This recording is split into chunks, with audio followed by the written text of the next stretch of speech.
সহকারী শিক্ষক এবং বিভিন্ন শ্রেণীর ছাত্রছাত্রীମାନେ অভিভাবক এবং অভিভাবক বিদ্যাଳୟ ମୁଁ ସ୍ୱାଗତ କରୁଛି ଏବଂ ସମସ୍ତଙ୍କୁ ପ୍ରଣାମ ଜଣାଇ ମୋର ଅଭିଭାଷଣ ଆରମ୍ଭ କରୁଛି।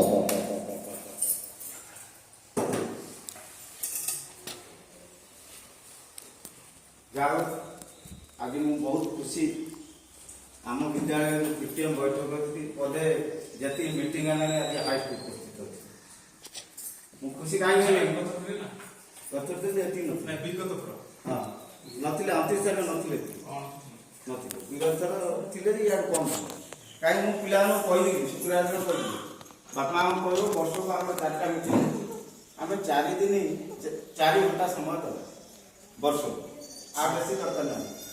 ସେଇ 4 ଘଣ୍ଟାରେ ଆମ ବିଦ୍ୟାଳୟରେ କ'ଣ ହେଉଛି କ'ଣ ନାହିଁ ସେ ବିଷୟରେ ଜାଣିବା ପିଲାମାନଙ୍କର କ'ଣ ଅଭିବୃଦ୍ଧି ହେଉଛି ଶୁଣିବା।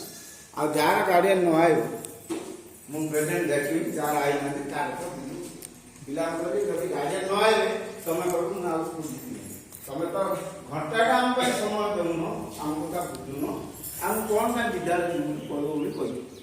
ତଥାପି ଆସିଛନ୍ତି ଯାହା ହଉ ଖୁସି ଲାଗିଲା। ଏବେ ଯେଉଁ ଆମର ଗ୍ରୀଷ୍ମ ଋତୁ ଚାଲିଛି ଆମର ବିଦ୍ୟାଳୟ କାର୍ଯ୍ୟକ୍ରମ 6ଟା থেকে 10ଟା ଯାକେ ରହୁଛି। ସକାଳୁ ପିଲାମାନେ କ'ଣ ଖାଇକି ଆସୁଛନ୍ତି କ'ଣ ନାହିଁ ଶୁଭୁଛି ଶୁଭୁର ମୋ ପାଖରେ ସମସ୍ତେ ଖାଇକି ଆସୁଛନ୍ତି ନ ଖାଇକି ଆସୁଛନ୍ତି ଆପଣମାନେ ରାତିରେ ଟିକେ ମାଣ୍ଡିଆ ଘାଣ୍ଟି ଦେଇଦିଏ ପିଲାମାନଙ୍କୁ ପିଏ ଦେଇକି ଛାଡ଼ିବେ। ମାଣ୍ଡିଆଟା ଭଲ ପେଟ ଥଣ୍ଡା ହେବ ସବୁ ଭଲ। ଆଉ ଏଇଟା ତ ମଧ୍ୟାହ୍ନ ମଧ୍ୟ ଖାଇକି ଯାଉଛୁ।